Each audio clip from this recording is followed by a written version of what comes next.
Well, hey everyone, meet Kevin here. In this video, we've got to talk about what Jefferies is concerned about for a debt-led recession, jobs-led recession, and an explosion in debt in the United States, causing even the US government to potentially be, well, having to print money in order to pay its debts off.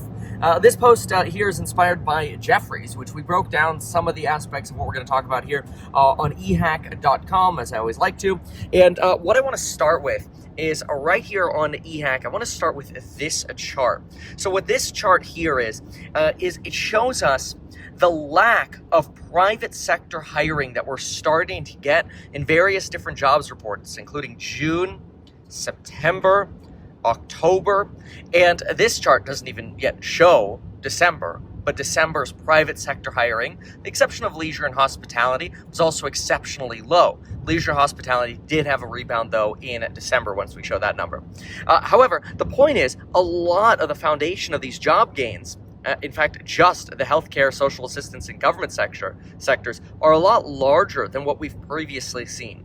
This is very common of a late cycle economy that could potentially be trending towards a recession. So people fear that once this segment is done acquiring jobs, there's really little left to prop up the economy in terms of hiring. And as we've talked about before, jobs are what keep the economy going.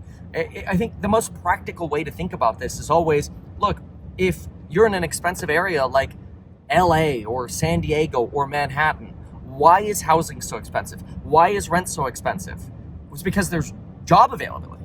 People are there who have the incomes to be able to afford those payments. So that creates more demand, which when you have more demand in like an island, or what is it, a peninsula, Manhattan? That's got to be an island. I don't know. Whatever it is, you have a limited supply of housing. The same is true in areas like California and other parts of the United States. But the point is, once you start getting a self-fulfilling vortex of unemployment going, where companies start laying off and you have a lack of hiring, that's all of a sudden when you very quickly get negative year-over-year comps at not only revenues for companies, but also U.S. output, combination of services and goods produced and sold.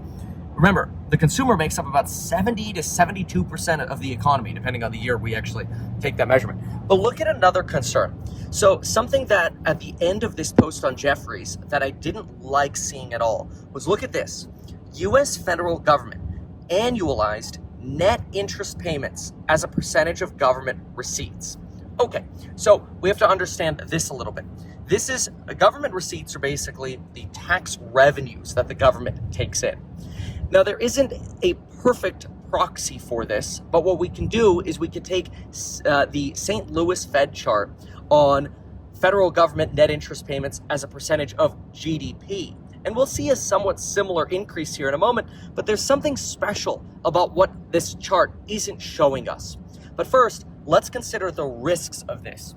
The risks of this chart are that at some point, the US government may, just because we're spending so much money on not only things we've committed to, like Social Security and Medicare, but we have lower tax revenues as people make less money, companies make less money, and eventually, with higher interest rates, where we keep refinancing lower interest rate treasury bills and notes into higher interest rate ones, the amount of money we're spending on interest goes up to the point where we have to print money just to be able to pay our interest.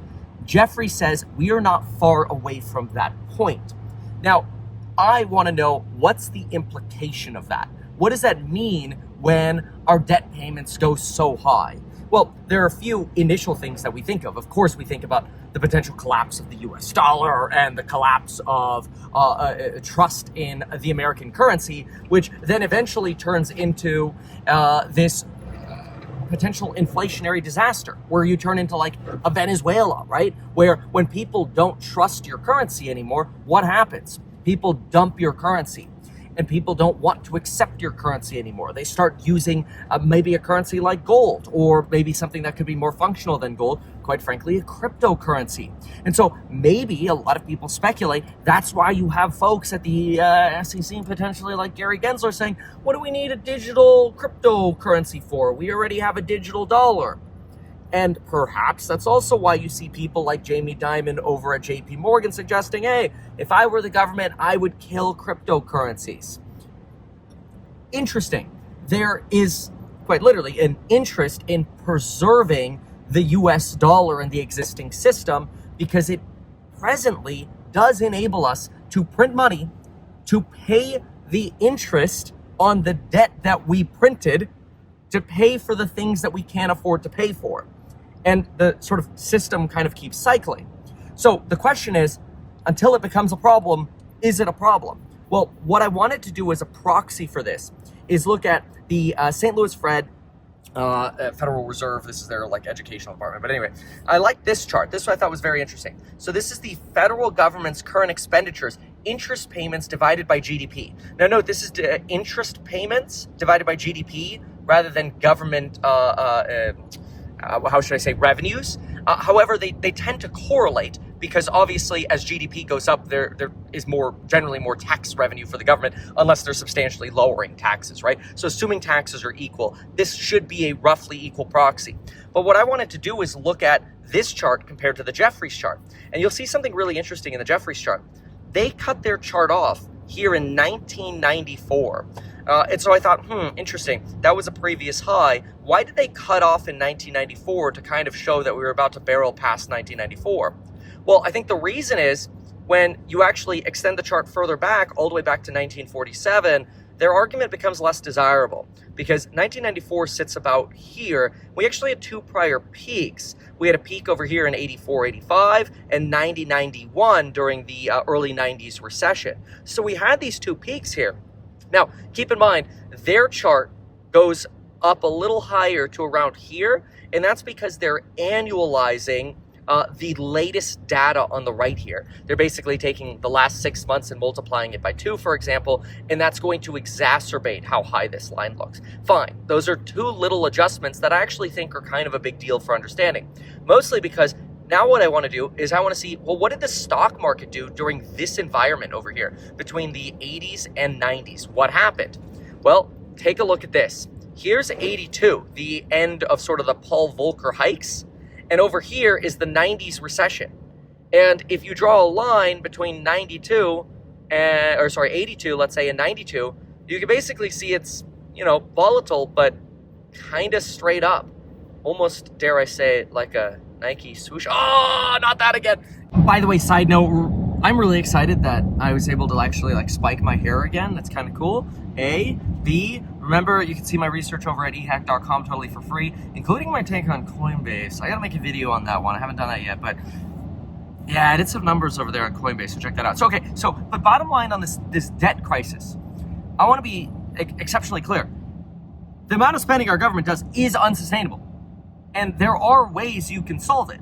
The best case scenario way to solve it is the economy explodes with growth, and we keep maintaining jobs. That's why, in my opinion, it is exceptionally critical that the Federal Reserve wake up to the fact that we're starting to weaken the jobs market a lot. And we've talked about this quite a bit as well. We talked about this yesterday on the channel. It's very important that we heed the warnings, the early warnings of breaking the jobs market, because if we don't, we overtighten. Now, I think the Fed is aware of this. And I think Jerome Powell's flip in December, which is basically the opposite flip from December of 2 years before that, is indicative of him being aware of this. Because again, if we can keep jobs and potentially lower rates to where we get real jobs growth again, like private sector jobs growth again, then the economy can actually strengthen. When the economy strengthens, then all of a sudden what happens? Well, our interest payments as a percentage of GDP go down. We start refinancing at lower rates anyway, so that line goes down anyway. And the outstanding debt burden that we have becomes smaller anyway. So the best case scenario across all angles is that the Federal Reserve does everything in its power to encourage a prosperous economy. And they will do exactly that, unless, of course, inflation rears its ugly head, which we think is unlikely. But that's obviously the biggest bear argument. That's the Achilles heel to everything, because they would rather put us through a recession than have inflation. And they would rather not put us through a recession to save jobs if inflation is low. Hopefully that makes sense. So, what does this mean, bottom line out of everything? Well, bottom line out of everything, I maintain that as long as inflation is gone, the Federal Reserve is going straight back to money printing, because ironically, going back to money printing and actually increasing the amount of debts will help lower interest rates, strengthen the economy, lead to more jobs growth, and yes, the debt number will increase in size over time, but the basically unsustainability of government debts will just continue to be okay until it's not. And when it's not, you have to solve it through kind of what like the European countries during the Eurozone debt crisis had experienced in 2013. Remember austerity, fiscal austerity. They basically stopped collecting trash in Athens, just as an extreme example.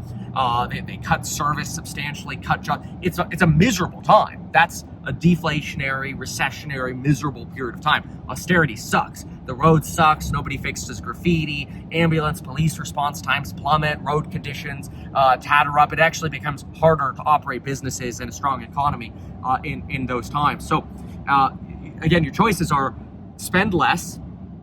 It's not likely, okay? Not likely, because Democrats will spend more and Republicans won't undo that, because undoing that amounts to a tax increase. So ironically, the best thing that we have is the founding fathers making it hard to pass legislation in the first place. That's the best thing you have. So cutting spending, unlikely. It needs to be done, but it's unlikely. 2, economy grows. Or 3, and then you have more revenues to kind of pay it down, right? So spend less, make more, or you just inflate it away. Okay, so this is the hardest one for folks to understand, but it's the reason why we have a 2% inflation target. If you make, I don't know, $50,000 a year and you have $1,000 of debt, you have debt to the tune of, 1/50th or 2% of your income, right? Let's say your income 10x'd to $500,000 a year. Well, that same $1,000 in debt that you have is now just a 20 bip, 1/5 of 1% of your actual income. So that's why if you have debt, one of the most glorious things to do is make more money.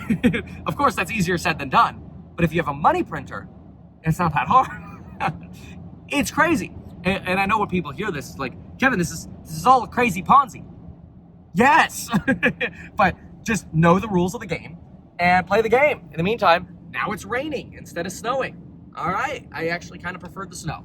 Anyway, thanks so much for watching. We'll see you in the next one. Goodbye.